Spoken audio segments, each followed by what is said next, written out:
My name is Marlene Grayson. I'm 62 years old. The envelope arrived on a Tuesday afternoon, slipped through the slot with the rest of the mail. I almost didn't notice it at first. Thick ivory paper, gold trim, the kind that leaves a faint shimmer on your fingertips. When I turned it over, I saw Evan's name embossed beside hers. Evan Grayson and Clara Monroe request the honor of your presence. I smiled before I finished reading. Then my eyes caught the small print near the bottom. Seating groom's side. No mother of the groom, just a line about where to sit. I read it twice. Just to be sure. No mother of the groom. No acknowledgement of who I'd been for 34 years of his life. Just a guest. The ache came quietly, like the soft pull of an old scar. Still, I placed the card carefully on the counter, smoothing the corner that had bent in the mail. I told myself it didn't matter. It was Evan's wedding, and weddings belonged to the young, to the beautiful, to those who hadn't spent decades working double shifts in the emergency ward or eating dinner alone at a small kitchen table. Outside, the late afternoon light spilled across the porch, warm and golden. I made myself a cup of tea and stared at the invitation propped against the sugar jar. The handwriting on the envelope was Clara's, elegant, practiced, impersonal. I pressed my finger to Evan's name, the only part that felt like home, and whispered, "You deserve happiness, sweetheart." Then I folded the invitation back into its envelope and placed it in the drawer beside the old family photos. Tomorrow, I'd have to find something to wear. The morning of the wedding broke heavy and bright, the kind of Charleston heat that clings to your skin before the day even begins.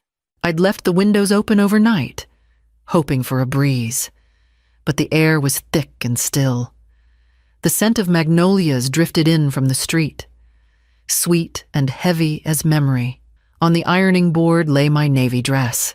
It wasn't new, hadn't been for years, but it had a quiet dignity I liked.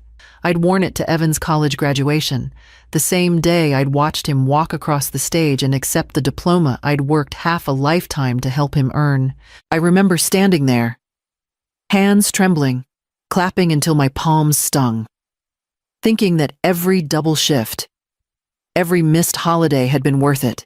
The iron hissed softly, and for a moment, the sound reminded me of the hospital, the steady rhythm of machines, the hush before a patient woke. There had been so many nights back then when I'd come home after 12 hours on my feet. The house dark except for the faint light under Evan's door. I'd peek in and see him asleep, a math book open beside him, and feel a strange mix of exhaustion and peace. I folded the dress carefully over the back of the chair and moved to the small tin box on my dresser. Inside were old pay stubs, folded bills, and the last of my savings. I dipped into it quietly over the past year to help cover the wedding. Evan didn't know. He'd think the extra money came from an old insurance policy. That was fine. Some things a mother doesn't need credit for. Outside, a car horn sounded faintly down Wentworth Street. The city was already waking. I looked at the dress one more time, smoothed its collar, and whispered, almost to myself, "Let today be kind." Then I began to get ready. The church bells rang softly through the warm Charleston air as I stepped out of the car, careful not to wrinkle the navy dress. The sun glared off the white marble steps, and for a moment I felt small among all that brightness. Silk dresses, polished shoes, the scent of expensive perfume mixing with the salt of the harbor breeze. Inside, everything gleamed ivory ribbons down the pews, crystal vases catching the light. Clara's family had spared no expense. She looked radiant at the altar, every inch the bride she wanted the world to see. When Evan turned toward her, his face lit up with that same boyish joy I'd once seen when he built sandcastles at the beach, for a heartbeat. I believed this was how it was meant to be. After the ceremony, the guests moved toward the reception hall. I followed slowly, watching the clusters of people in pastel suits and pearl earrings. Someone offered me champagne. I declined. My throat already felt too tight. Clara found me near the corridor leading to the main hall. She was still smiling, the practiced kind that photographs. "Well, Marlene," she said sweetly, her hand brushing my arm. "Could we speak for a moment?" Her perfume was sharp. Citrus and money. She leaned closer. Voice soft enough to sound private, but pitched just loud enough for a few guests to hear. "Honestly," she said, "we invited you out of pity, not love." The words landed like glass shattering quietly between us. I didn't move. For a long second, the air seemed to vanish from the room. A couple nearby looked away too late. Clara's smile never faltered. I felt the sting behind my eyes, the rush of blood to my face, but it passed. I straightened, adjusting the strap of my purse. My voice came out steady, almost gentle. "Thank you for the honesty." Her expression flickered, confusion beneath the polish. I turned, smoothed the skirt of my dress, and walked toward the reception hall. My steps slow, deliberate. The music from inside swelled soft jazz, bright laughter, and I kept walking, my face calm as marble. The reception hall shimmered beneath chandeliers that looked like frozen rain. Laughter spilled across the room, silverware clinking against crystal. Clara moved easily among her guests, radiant under the flash of cameras. Her arm looped through Evan's. Watching her from a distance, I saw perfection sculpted to the last detail and knew how much of it was a lie. I stood near the back wall, close to the servers carrying trays of champagne. The music was lively, the kind that hides tension beneath its rhythm. My hands were steady around the glass I wasn't drinking from. I'd learned long ago that calm could be louder than rage. Across the room, near the DJ booth, stood Tessa Holt, the event coordinator. She caught my eye for only a second, just long enough for a subtle nod.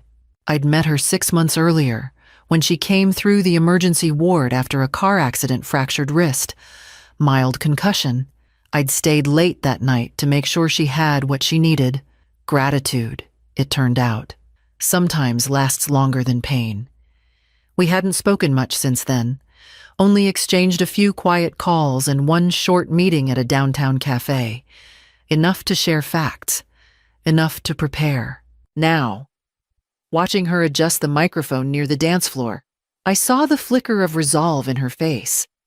The files I'd handed her weeks ago, neatly labeled and time-stamped, were no longer just secrets. The band began to tune for the first dance. I set my glass on a nearby table and smoothed the front of my dress. In the polished silver of a serving tray, my reflection looked calm, almost serene. The storm was already waiting, just behind the music. Dinner began with toasts and glittering glasses. The hall glowed with golden light, soft jazz curling through the air. I sat 2 tables away from the newlyweds, the hum of polite conversation surrounding me like static. Clara was radiant again, her laughter floating above everyone else's. Evan couldn't stop looking at her. For a moment, I almost wished I hadn't known what I knew. Then the lights dimmed. The DJ announced. A special surprise from the bride and groom's families. Applause followed. Forks clinking on china. I saw Tessa cross the room, quiet as a shadow, and stand near the control panel. The first images were harmless. Evan and Clara in Charleston, kissing beneath the oaks at White Point Garden, smiling by the harbor, holding hands over candlelight. The guests cooed. Sentimental. Clara's parents leaned close, proud. But then, mid-song, the footage flickered. A pause. The screen cut to a new image, grainier, colder. The images stuttered, then shifted time-stamped photos and hotel receipts from Savannah. Clara in a white sundress, arm-linked with a man in a gray suit street, and restaurant shots taken by a licensed private investigator, followed by the room charge that matched the same evening. A ripple of murmurs swept through the tables. Clara's smile froze. The video jumped again, different angles. Still her, the same man. Then photos followed. Taken discreetly, her hand on his shoulder at a restaurant. His at her waist. One last image appeared. Clara and the man entering a hotel room. The door closing behind them. The hall went silent. The only sound was the faint hum of the projector. Clara shot to her feet. "Turn it off!" she shrieked. "This is a mistake." Her voice cracked through the quiet like breaking glass. Evan stood slowly, pale, eyes fixed on the screen. "Clara," he whispered, but the word barely left his mouth. Her father rushed forward, shouting at the staff. "Stop this! Who did this?" But Tessa stood near the control table, her hands steady. The video was password-locked, untouchable. Phones rose across the room. Flashes lit the scene like lightning. Clara's mother buried her face in her hands. Someone gasped when the footage faded to black. The screen froze on the final image, Evan and Clara's wedding date, written over the words, "True love never lies." I sat perfectly still, my hands folded in my lap. Across the room, Clara turned toward me, face white as marble, eyes full of disbelief and something else, fear. The truth had finally found her, and there was nowhere left to hide. For a few seconds after the screen went dark, no one moved. The silence was thick, the kind that hums in your ears. Then Evan turned toward Clara, his voice raw and trembling. "Tell me it's not true." Clara's lips parted, but no sound came. Around them, the crowd shifted, whispers rising like wind through dry leaves. Evan's voice broke again, louder this time. "Clara, tell me." She shook her head violently. "It's fake, all of it. Someone's trying to destroy me." Her eyes darted around the room until they landed on me. "You did this." I didn't move. The weight of every eye in the hall pressed down, but I stayed where I was, calm and still. Evan looked between us, his face pale. "You had months to tell me the truth," he said quietly. "Months." Clara's hand flew before anyone could stop her, a sharp crack that echoed across the hall. Evan's head snapped to the side. The sound was louder than the music that had stopped mid-note. Gasps filled the air. She stumbled back, realizing what she'd done, then turned toward the crowd. "You don't understand," she screamed. He was nothing. It meant nothing. When a man near the front, an older guest, one of her sponsors, tried to calm her, she shoved him hard. He fell backward, hitting a chair. Someone shouted for help. That was when the first phone camera flashed. Then another. Security rushed in. Clara's father grabbed her by the arms, hissing something I couldn't hear. Evan stood frozen, blood on his lip, disbelief in his eyes. Within minutes, the hall erupted, guests arguing, servers retreating, the air thick with panic and perfume. Police sirens echoed faintly from outside, drawing closer. By the time I stepped out into the Charleston night, the scene inside had already begun to spread online. The next morning, the headline read, "Charleston Wedding Scandal Designer's Affair and Meltdown Caught on Camera." By noon, Clara's social media accounts were locked. Sponsors pulled their contracts. Her company's website went offline. Perfection had cracked and everything she'd built collapsed with it. By Monday, Charleston had already turned my son's wedding into a cautionary tale. Headlines traveled faster than the summer heat, each version more colorful than the last. At the grocery store, people who used to greet me with polite smiles now avoided my eyes.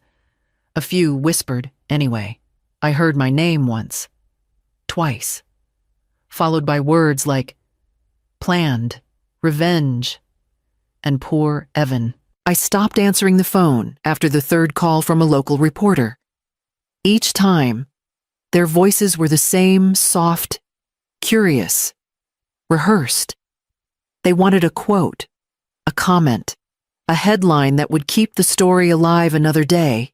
Evan hadn't called since the night of the wedding. I left messages, all short. Just checking on you. I love you. The last one was only silence before I hung up. His apartment was 10 minutes away, but I didn't drive there. Some distances can't be closed with a front door. At night, I sat at the small kitchen table, the hum of the refrigerator keeping me company. I replayed the moment the screen went black, the sound of Clara's voice cracking, Evan's face when the truth reached him. People thought I'd done it for vengeance. They were wrong. I'd done it because I couldn't watch him walk into a life built on lies. Still, when I looked at my reflection in the dark window, I didn't see victory. I saw fatigue etched into the lines of my face, the kind that sleep doesn't erase.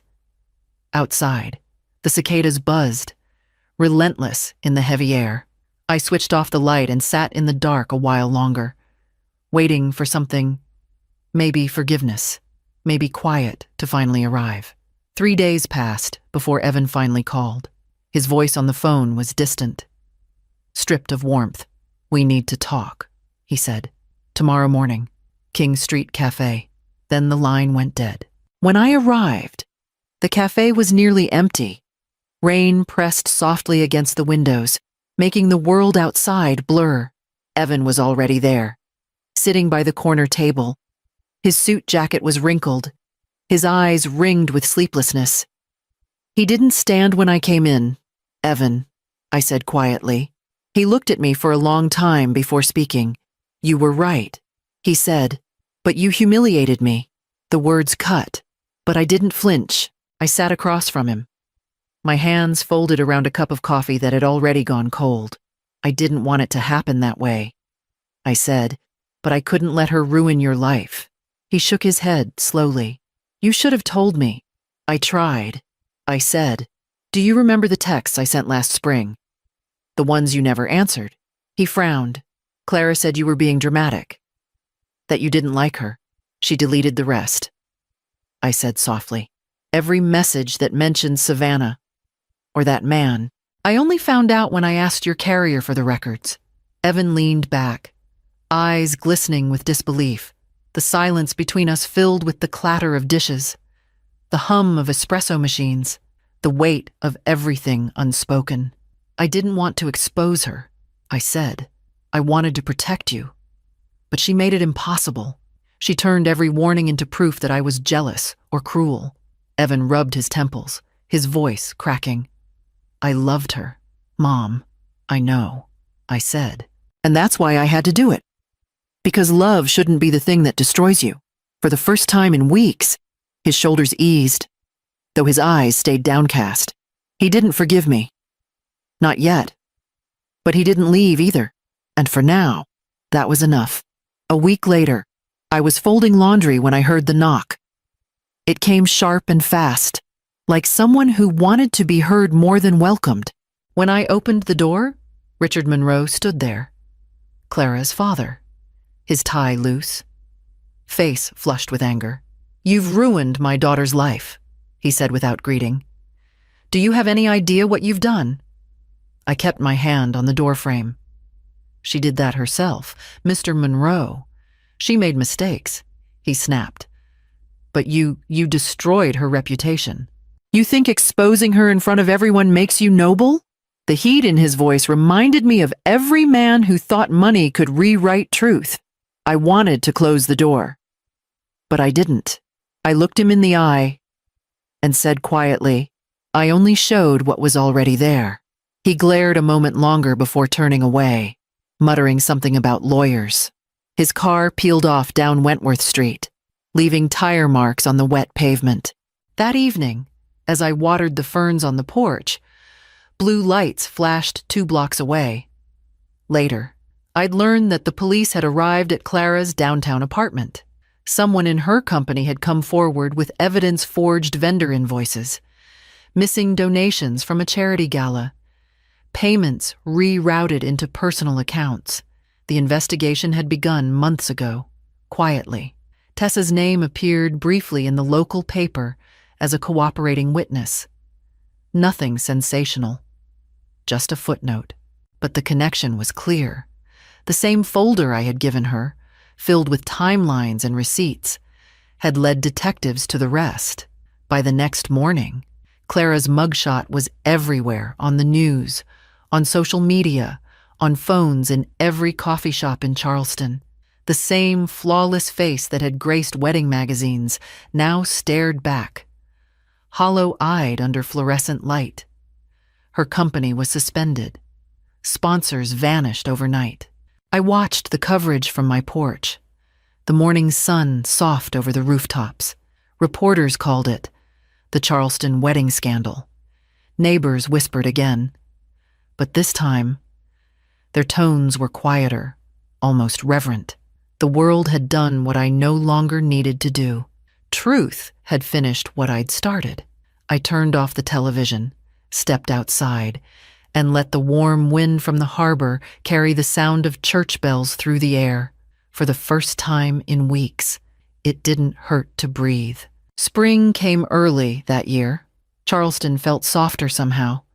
The air heavy with jasmine. The afternoons warm enough to sit outside without a sweater. I'd stopped checking the news by then. Clara's name had faded from the headlines, replaced by newer scandals, fresher faces. What remained were only quiet mornings and a house that finally felt still. When the knock came that evening, I knew it was him before I opened the door. Evan stood on the porch, holding a small box wrapped in brown paper. He looked older, not in years, but in the way sorrow matures someone. "I brought your favorite," he said. Inside the box was cornbread, still warm. We sat at the kitchen table, the same one I'd had since he was a boy, its edges worn smooth by years of Sunday breakfasts and late-night talks. I poured 2 glasses of sweet tea. The silence between us was careful, but not cold. After a long pause, Evan spoke. "You were wrong in how you did it," he said softly. "But you were right about her." I nodded. "I know." We ate quietly. The sound of cicadas rising outside the open window. Every few moments, I caught him looking around the room, the faded curtains, the old family photos, as if rediscovering something he'd forgotten belonged to him. When he finally stood to leave, he kissed the top of my head. "See you soon, Mom," he said, and it wasn't a promise or an apology, just truth. Later, as twilight folded over Rutledge Avenue, I watered the small garden by the fence. The magnolia tree rustled above, scattering white petals over the grass like forgiveness. "When love protects," I whispered. "It doesn't always look kind, but it always tells the truth." The night air carried the scent of magnolias, and for the first time in a long while, it felt like peace.